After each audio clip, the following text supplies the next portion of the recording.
Nós estamos dentro de uma série de mensagens chamada Redenção, e a ideia é a gente pensar juntos sobre algumas partes dessa música que a gente acabou de cantar, uma música do grupo chamado Projeto Sola, que é um grupo da nossa época que se dedica a produzir músicas bem bíblicas, com boa teologia.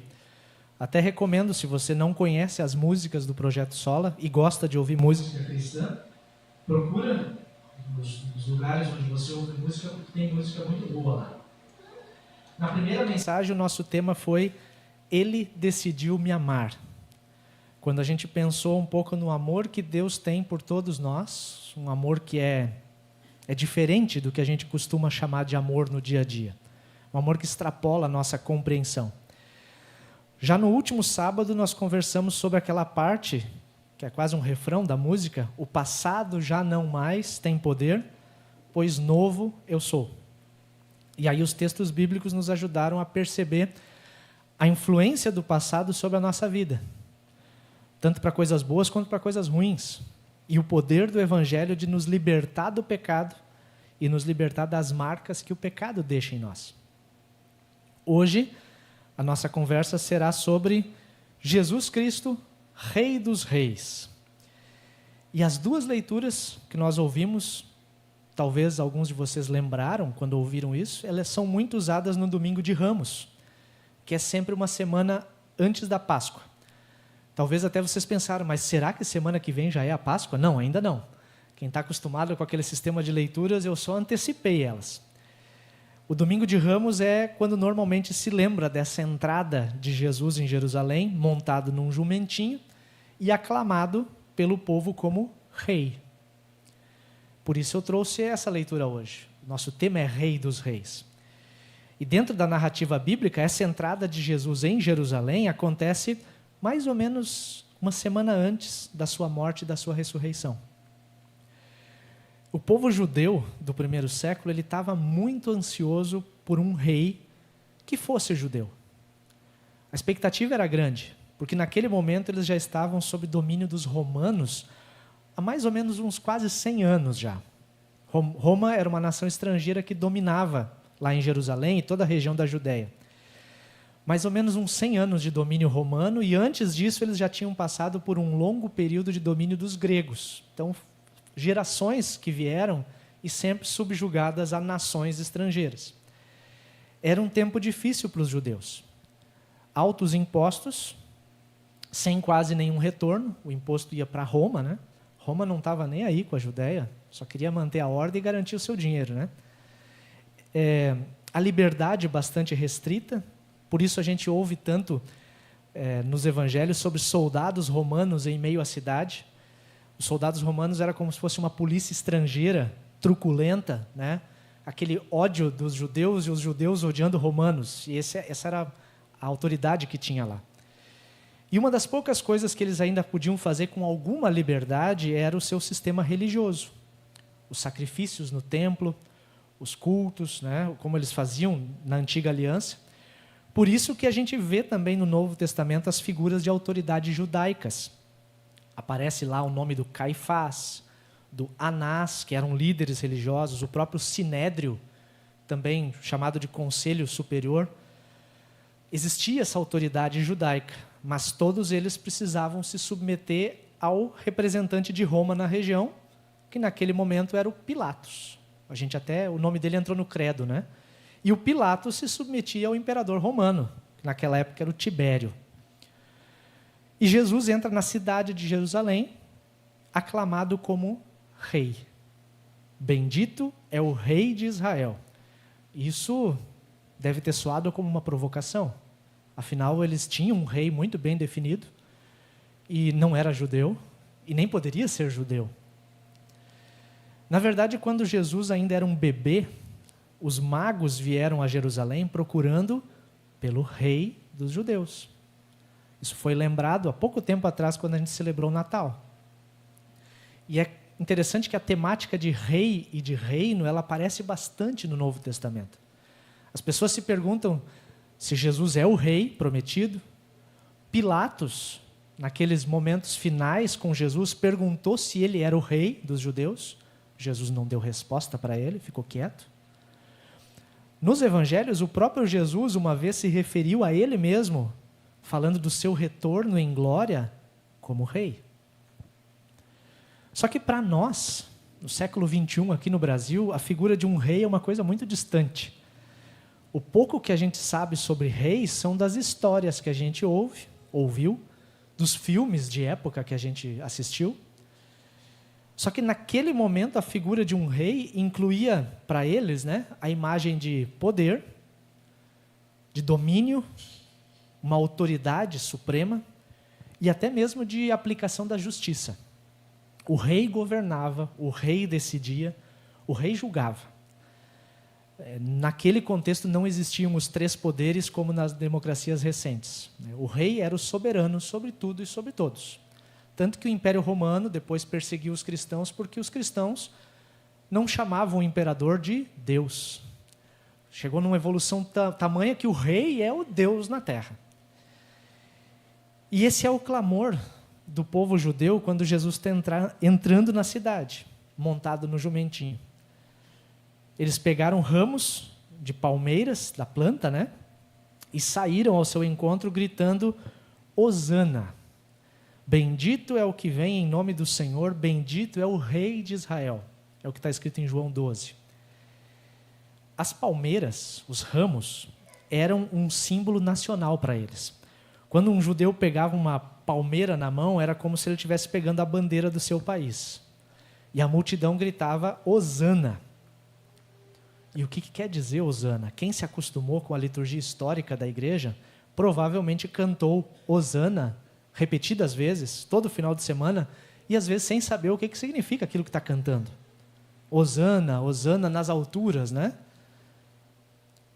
A melhor tradução para a palavra Hosana, que deriva do hebraico, é coisa bem antiga, é por favor, salva-nos.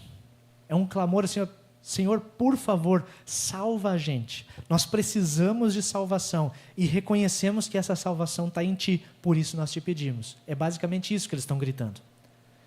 E seria uma ótima declaração de fé, se eles realmente tivessem a consciência do que estava acontecendo ali. A grande maioria daquela multidão estava esperando uma salvação diferente daquela que Jesus estava oferecendo. Estava querendo que o escolhido de Deus entrasse com poder e pompa em Jerusalém e liquidasse com os romanos. Que esse escolhido, esse Messias, fosse capaz de dar fim àqueles altos impostos, dar fim à restrição de liberdade. E aí a gente fica imaginando como é que ficaram essas pessoas vendo a sua expectativa ser, alguns dias depois, crucificada. E crucificação era a pena de morte dos romanos. Que grande frustração, né? Queremos que esse senhor agora que está chegando aqui, que é profeta, a gente sabe, já viu algumas coisas dele, ele vai nos salvar dos romanos. Na cabeça de todos eles, os romanos o crucificaram. Se diz que a geração atual tem dificuldade de lidar com a frustração. Eu acredito que em parte isso é verdade. Na nossa época, parece que os pais se empenharam tanto com os filhos, fizeram tanto esforço para que não faltasse nada para os filhos, só que o resultado a longo prazo parece que não sai como esperado. Porque agora esses filhos muitas vezes entendem que o mundo conspira sempre a favor deles. E quando a vida traz um não, ou quando acontece algo diferente do que se espera, as pessoas não sabem lidar com a frustração. Eu sou pai e eu preciso ficar atento com isso. Mas é uma tentação muito grande de facilitar a vida dos filhos e evitar que as frustrações cheguem. Mas elas chegam, em algum momento. Mais cedo ou mais tarde, a frustração precisa ser lidada com ela, né? Jesus não vai mudar o que Ele é. Jesus não vai mudar o que foi prometido só porque a gente tem dificuldade em lidar com expectativas frustradas. Jesus frustrou a expectativa de toda aquela multidão. E em vez de matar os romanos, ele é que foi morto. Só que tinha algo muito, mas muito maior acontecendo ali. E que a multidão não estava compreendendo. Até mesmo os discípulos não conseguiam compreender. A Bíblia diz que só depois é que as coisas se tornaram mais claras, eles perceberam a conexão das promessas com aquilo que estava acontecendo. Jesus não veio libertar uma nação do poder de outra nação. O propósito dele é muito maior. Ele veio nos libertar de nós mesmos. Ele veio nos libertar do poder do pecado que nos leva para a morte. Veio nos libertar das amarras do diabo e da condenação que é eterna. E para isso, nenhuma espada seria capaz de conseguir. Pedro até tentou, né? Puxou a espada, passou na orelha do soldado, mas Jesus disse, não é assim. Jesus precisou ir para a cruz, entregar sua vida em favor da humanidade que não merecia. Nós não merecemos nada disso. Jesus se entrega para que o pecado não tenha mais poder sobre nós, para que o pecado não possa cobrar o seu preço da gente. O preço do pecado é a morte. O preço do pecado é condenação eterna. E a postura de Jesus, ela vai na contramão dos reis, como as pessoas compreendem. Reis do passado entravam nas cidades montados em cavalos.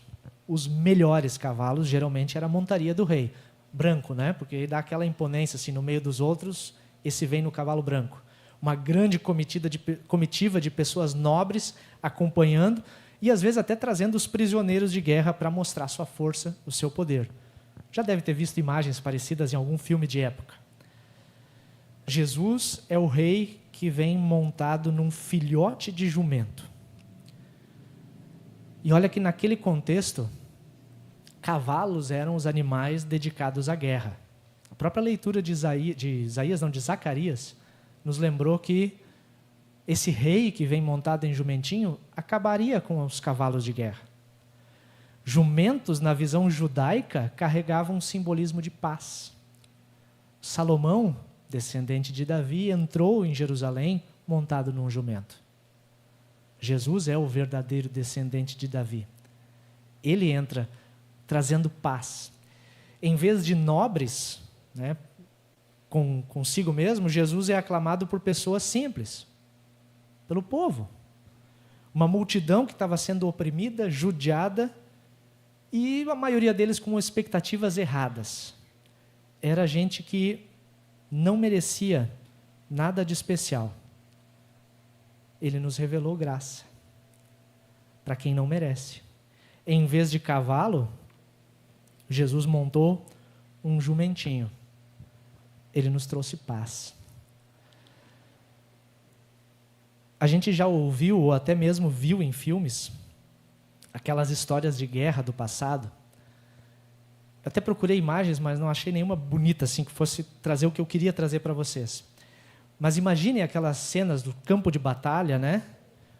Um exército de um lado, outro exército de outro, os milicos aí vão lembrar bem dessas cenas, faz os treinamentos lá, mas hoje em dia não é com cavalo, né? Ou vai com cavalo ainda? Não, né? Hoje em dia é com maquinário. Mas imagina aquelas cenas do passado, cavalos de um lado, pessoal empunhando espada, né?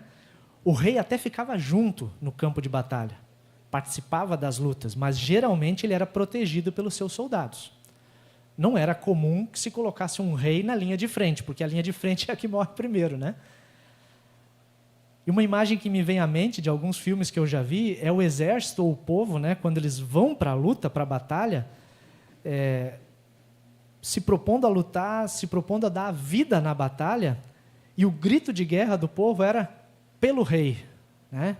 Pelo rei nós agora vamos. E dá aquele brado, né, e se coloca para lutar. Ou seja, eles entregavam a morte, se entregavam à morte em favor do seu rei, do seu reino, pela liberdade dos seus descendentes, porque eles estavam indo ali para morrer. Na grande história que Deus nos conta, aqui é narrada na Bíblia, é o rei que entrega a sua vida em favor do seu povo. É como se Jesus entrasse em Jerusalém e dissesse, pelo povo, por essas pessoas, eu me entrego. O rei se oferece para dar liberdade e vida nova para os seus súditos. Ele entra em Jerusalém para ser morto nas mãos dos líderes religiosos e dos romanos opressores. E ali, na cruz, de um jeito improvável, o homem Deus nos revela graça e paz. Porque a Bíblia diz que Deus aceitou o sacrifício de Jesus no nosso lugar.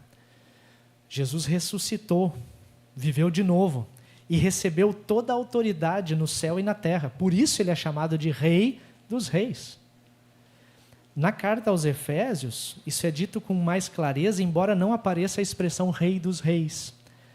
Na carta aos Efésios está escrito assim: Deus ressuscitou Cristo dos mortos e o fez sentar-se no lugar de honra, à direita do Pai. A gente vive dizendo isso no credo apostólico, né? Sentado à direita. A mão direita é a mão da força, se você não é destro.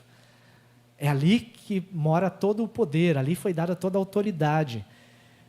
Nos domínios celestiais. Agora, ele, Jesus, está muito acima de qualquer governante, qualquer autoridade, qualquer poder, qualquer líder ou qualquer outro nome, não apenas nesse mundo, mas também no futuro.